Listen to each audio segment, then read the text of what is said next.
What's up, YouTube? So, first and foremost, happy May the 4th to all my fellow Star Wars nerds out there. So today we are doing a review of Tales of the Empire, and I'm gonna be honest, guys, little disappointed. I'm not saying it was terrible, but it was definitely not as good as Tales of the Jedi, at least in my opinion. I don't know. But again, I just watched it, so I may need a few days to kind of let it kind of process in here. So, firstly, what I'm upset about, or just like eh, about, is how the hype around this show was mainly around Darth Vader and Grievous. And at least Grievous did something. At least he had a little bit of dialogue. At least he was in a fight. I can. He was only in for like a minute or two, but at least he did something. But with Vader, literally the amount of time he was in the trailer was literally the same amount of time he was in the damn show. I am not even kidding. He was only in there for like fucking 30 seconds. Again, the most menacing 30 seconds of any time, but like the thing I love about it though is Darth Vader is probably one of the most iconic characters in cinematic history. And he's been around for like what, 40 plus years, 40, 50 plus years, and they still manage to make him look so menacing every time he enters a room. Like anytime he enters a room, you know shit's about to go down. And I don't know how they still manage it. 40 plus years of him being around, and they still manage it in games, movies, freaking te- television shows. They still manage to do it. I don't know how, I don't know why, but they do it, and it's that's that's the only good part. But like, how are you gonna? He didn't even say a word. He just walked. He literally just walked in. That's it. He literally walked in and sat down and did nothing. That's it. Again, it was cool to see him, and he looked fucking great. Like the animation for he looked amazing. Like they really outdid, and the animation was very good. The animation was very, very good. But like really, like the hype. Honestly, most of the hype was Darth Vader, and for him to only be in the thing in one episode of six, only being in one episode for like not even a minute, kind of like kind of a kick in the left nut if you ask me. But at least Grievous did something, and he had dialogue. But I would say the Morgan episodes, whatever that lady's name, and Morgan, I think it's Morgan. Um, those episodes were cool. It was cool to see Thrawn. It was cool to see that little gray guy from Star Wars Rebels, whatever the hell, Rook or wherever his name is. It's cool to see him.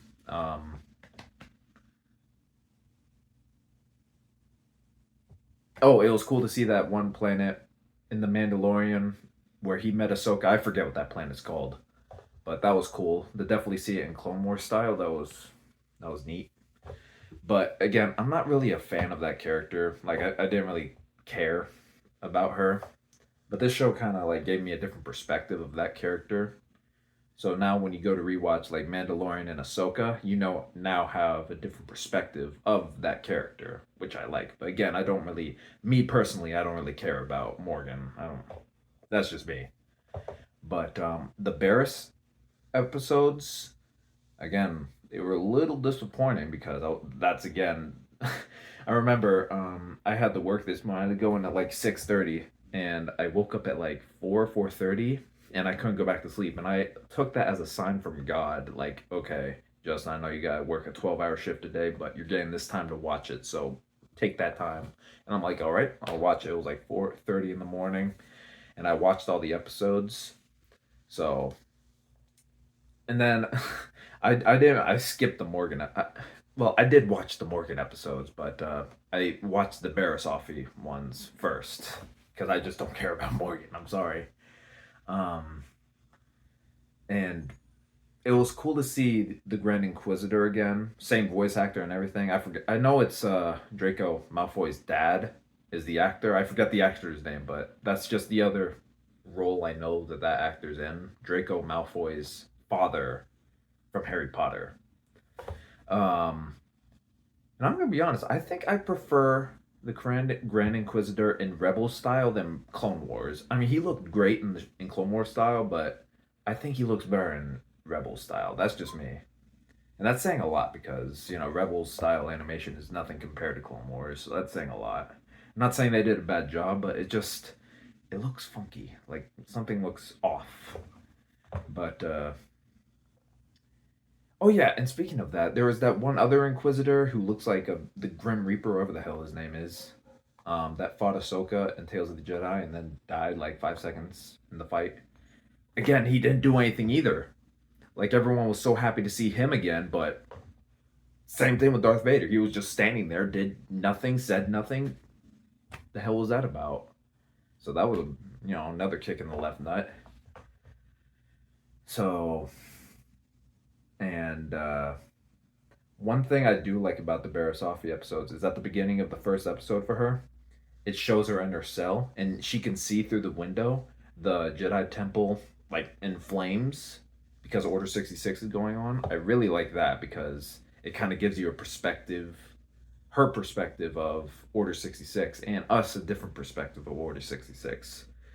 And it's very cool because we have so many different perspectives of Order 66. Like we have through The Mandalorian with Grogu flashbacks, we have with the Kenobi series, we have season 7 of Clone Wars, we have video games, we have the Bad Batch. All of those gave us different perspectives of Order 66, and I think that's very cool because, back then in 2005, we only had that version of Order 66, the one in the movie. But with these, it kind of gives us a whole new perspective of that scene and what else was going on, which is very cool. But to be honest, it wasn't as good as Tales of the Jedi, though. I would even argue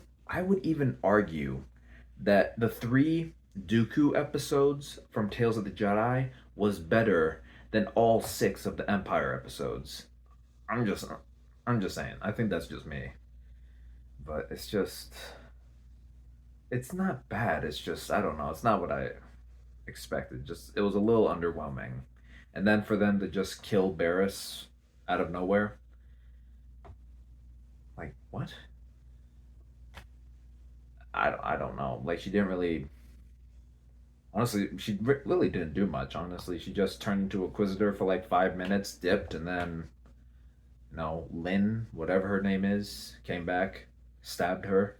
And the thing is, with Disney, they make everyone survive getting stabbed by a lightsaber. So when I saw her get stabbed, I'm just like, oh, okay, she was gonna be fine. But then she died, and I'm like, oh, well, that's just fucking bad writing. All right, fucking Sabine can survive getting stabbed. Kylo Ren can survive getting stabbed, but she can't. I know Qui Gon's punching the air right now, but yeah, that's really all I gotta say. To say, I mean, it was good. If I had to rate it out of 10, I'd probably give it a 7. Like, it's not bad. It's just not as good as Jedi. And I really hope they do something with Rex and them. Like, I hope they do, like, Tales of the Clones, maybe. That would be cool. And it'd probably be easier to, instead of making a whole nother show like the Bad Batch, because one, these episodes are a lot shorter, and two, it's less episodes, so it would take less time and it'd be quicker. So I hope they do something like that because after the Bad Batch series finale, there are so many unanswered questions, man. Like it's unbelievable. But yeah, that's really all I gotta say. So please feel free to leave a like, comment, share, all that stuff, and I will see you guys later.